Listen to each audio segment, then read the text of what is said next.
रखना चाहता हूं सभापति जी, संविदा कर्मियों की नौकरी की असुरक्षा, वेतन की कमी, नियमित लाभ नहीं मिलने से बहुत सभापति महोदय मैं समझता हूं समाज में सबसे परेशान, उपेक्षित, निरीह है। सभापति जी, आशा बहुओं को केवल 2,000 रुपए मिल रहे हैं, रोजगार सेवकों को केवल 8,850, शिक्षा मित्रों को केवल 10,000, आंगनबाड़ी को केवल 5,000, सहायकों को केवल 2,700 और अनुदेशकों को केवल 8,700, पंचायत शाखा को केवल 5,000, रसोइयों को केवल 2,000। सभापति महोदय, ये है उनकी मानदेय। साथ ही साथ इस मानदेय के साथ उनके ऊपर उनके ठेकेदार और नियुक्तिकर्ताओं ने जो संविदा की है उसमें बुरी तरह से सभापति जी शोषण हो रहा है।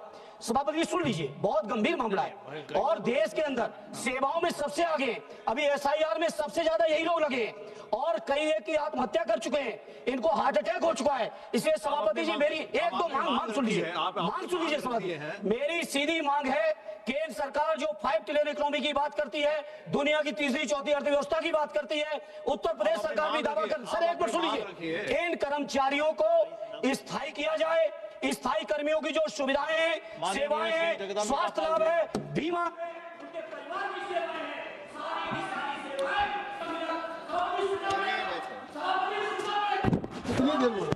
कितनी देर सभापति महोदय, मैं आप बोल चुके ना, आप बोल चुके, आपकी मांग आ गई,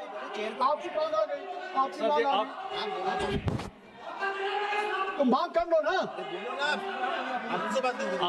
आप चेयर से बात कीजिए, आप चेयर को बोलिए सर। आप बोलिएगा नहीं तो कर लो यार, करोगे उधर नहीं। हम आपको मौका देंगे, आप बैठिएगा। आप 30 सेकंड में आप डिमांड रखिए, आप अपना डिमांड एक महीने में SIR कराएंगे, उनको सुविधाएं नहीं देंगे, ये सभापति जी बर्दाश्त नहीं कर पाएंगे। इसलिए उनको स्थायी करिए, उनको सारी की सारी जो सेवा शर्तें हैं वो शर्तें दीजिए। ये सर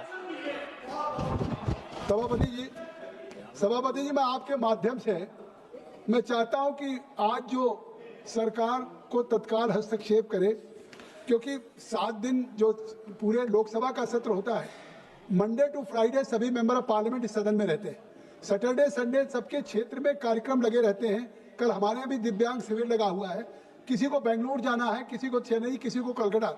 400 इंडिगो की फ्लाइट कैंसिल हो गई, मेरी शाम की रात की फ्लाइट थी वो कैंसिल हो गई, कल सुबह की फ्लाइट कैंसिल हो गई। आखिर DGCA ने अगर फ्लाइट ड्यूटी टाइम लिमिटेशन लगाया है तो यात्रियों की सुरक्षा, उनकी विश्वसनीयता और अकाउंटेबिलिटी किसकी रहेगी? हम 5 मिनट लेट हो जाते हैं तो हमारी एयरलाइंस वेट नहीं करती, चली जाती। और आज जो DGCA ने अगर एयरलाइंस ने कोई निगरानी करने के लिए दिया है और इंडिगो उसका पालन नहीं कर रही है, पूरे देश में आज 400 फ्लाइटें कैंसिल हो गई। हम सब लोग देश में कैसे अपने राज्यों से कैसे अपनी कंस्टिट्यूंसी में जाएंगे और फिर मंडे को लौटेंगे? इस स्थिति को सामान्य किया जाए। एक असामान्य स्थिति में सरकार से मैं मांग करता हूं आपके माध्यम से कि इसमें हस्तक्षेप करके तत्काल जो DGCA ने, नागरिक उड्डयन मंत्रालय ने किया है, कि उसका रियल टाइम हो और पैसेंजर फ्रेमवर्क हो, और ये हम लोगों के लिए उनके टिकट कैंसिल हो, उसका अल्टरनेट अरेंजमेंट हो या उसका रिफंड हो, उसका होटल हो। तो ये इतना गंभीर समस्या पूरे सदन का का पाल कर रही है। अब्दुल रशीद शेख जी, kindly conclude in 30 seconds. जनाब मुझे पता है, kindly conclude in 30 seconds because others are. Pal ji को इतना कहूँगा, जैसे मैं जहाँ जैसे कान चुटकी बचाता हूँ वैसे आप भी बचाइए। तो मुझे यह कहना था, मेरी सर एक गुजारिश है कि जम्मू कश्मीर में हजारों truck driver, tipper driver, tractor वाले, मजदूर वाले माइनिंग में काम करते हैं, चाहे हमारे नदी नाले हैं या क्वेरीज हैं, जो हमारी स्टोन मिल्स हैं, लेकिन बदकिस्मती से पिछले कुछ टाइम से वहाँ पर उसको आउटसोर्स किया गया है। स्टेट सरकार से कहते हैं तो वो कहते हैं हमारे तक कुछ नहीं है, LG साहब के पास है। मेरी सेंट्रल सरकार से यही गुजारिश है कि मेहरबानी करके इस विषय में देख लें। वहाँ सरकारी नौकरियाँ नहीं हैं, हजारों लोगों का रोजगार नदी नालों पर है, उन स्टोन माइनस पे है। वहाँ के लोकल, चाहे जम्मू में है, कश्मीर में है, वहाँ प्रेफरेंस लोगों को दिया जाए, उसको आउटसोर्स ना किया जाए, ताकि वहाँ के जो पढ़े लिखे बेरोजगार लोग हैं, जो नदी नालों में काम करते हैं, जो क्वेरीज में काम करते हैं, उनको कम से कम रोजगार मिले। इस वक्त वहाँ पर हाहाकार मची है, उनके लिए कोई सुनवाई उनकी नहीं है। Please government, thank you sir, शुक्रिया। धन्यवाद सभापति महोदय। आज मैं एक ऐसे महत्वपूर्ण विषय आपके सामने और आपके माध्यम से भारत सरकार के स्वास्थ्य मंत्री के लिए मैं आग्रह के साथ रखना चाहता हूं कि मेरे लोकसभा क्षेत्र महाराजगंज बिहार से 2 राष्ट्रीय राजमार्ग गुजरती है, 331 और 531, और दोनों की चौड़ाई, लंबाई और अच्छाई इतना सुंदर है कि गाड़ियां रफ्तार से चलती है। आए दिन उस पर एक्सीडेंट हुआ करता है। सर जी, मैं आपके माध्यम से आग्रह कर रहा हूं कि वहां एक तो 531 पर और 331 पर एकमा में, और दूसरा भगवानपुर हाट में ट्रामा सेंटर स्थापित किया जाए और तत्काल वहां एम्बुलेंस सभी चीजों से सुसज्जित, इस पर इमरजेंसी सारी सेवाएं हो सके, एम्बुलेंस तत्काल लगाया जाए। सभापति महोदय, मैं आपके माध्यम से भारत सरकार के स्वास्थ्य मंत्री से मांग करता हूं कि वहां दोनों जगह पर ट्रामा सेंटर स्थापित किया जाए। धन्यवाद। नारायण दास अहिरवार जी। धन्यवाद अध्यक्ष जी।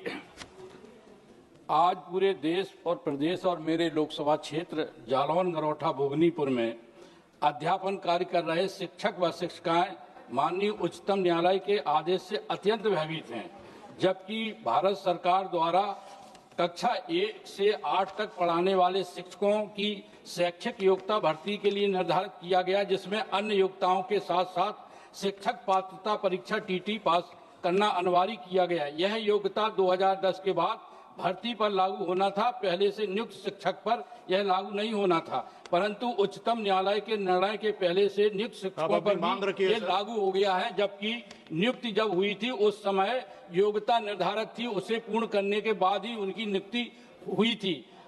शिक्षक लगभग 20-25 वर्ष से ज्यादा समय से शिक्षक कार्य कर रहे हैं। हमारी सरकार से मांग है कि ऐसे शिक्षक जो 2010 के पूर्व नियुक्त हुए हैं उन्हें शिक्षक पात्रता परीक्षा से मुक्त करने हेतु कानून बनाए जाने की सरकार से हम मांग करते हैं। Sir, I run education institutions. My family runs schools as well. And fortunately, I've been raised in a teacher's house when I was a kid. So I understand the pains and the effort teachers put in not only building the person, but building the nation as well. But recently, sir, there's a Supreme Court judgment which has mandated that all in-service teachers must clear the TET, teacher eligibility test, within 2 years. It has created fear and uncertainty among lakhs of teachers across the country and also in my own state of Andhra Pradesh, sir. When the Right of Education Act was framed, the rules was framed, teachers appointed prior to 23rd August 2010 were clearly exempted from the requirement of passing TET. Since then, our teachers, some with 15 to 30 years of experience, have become the backbone of our schooling system, especially in rural and tribal regions. However, the new judicial direction has reopened a settled issue. In my own state alone, almost 1 lakh teachers may have to take this test, sir. The consequence of this judgment will extend far beyond teachers. If even a fraction of them are unable to clear the examination within the stipulated time, we may see thousands of classrooms become teacherless, especially in rural and remote areas where teacher shortage already exists. So I request 2 things, sir, from the Government of India. Consider suitable amendments to Right to Education Act and NCTA Act 1993 to ensure that teachers who have already in service on 23rd August 2010 are duly protected. Second request, hold immediate meetings with teacher associations to take proper action to safeguard the interests of these long-serving teachers, sir. Sir, our teachers deserve respect, stability and security. I humbly request the government to act urgently and uphold the justice for those who have dedicated their lives for the nation building, sir. Thank you very much. Thank you. Mananiya Shri Tamil Selvan ji, please conclude in 20 seconds. Thank you chairman sir. எனது பாராளுமன்ற தொகுதியில் நீண்ட நாள் கோரிக்கை, Thevaram to சாக்குளூத்துமெட்டுக்கு புதிய தார்ச்சாலை வேண்டும். கடந்த 50 ஆண்டு காலமாக அந்த தொகுதி மக்கள் கேட்கிற கோரிக்கை. காரணம் என்னவென்றால், தேவாரத்திலிருந்து சாக்குளூத்துமெட்டுக்கு செல்வதற்கு 100 கிலோமீட்டர் சுற்றி வர வேண்டும். தேவாரம் டு சாக்குளூத்துமெட்டு சென்றால் 6 கிலோமீட்டரில் சென்று விடலாம். தினமும் 50,000 விவசாய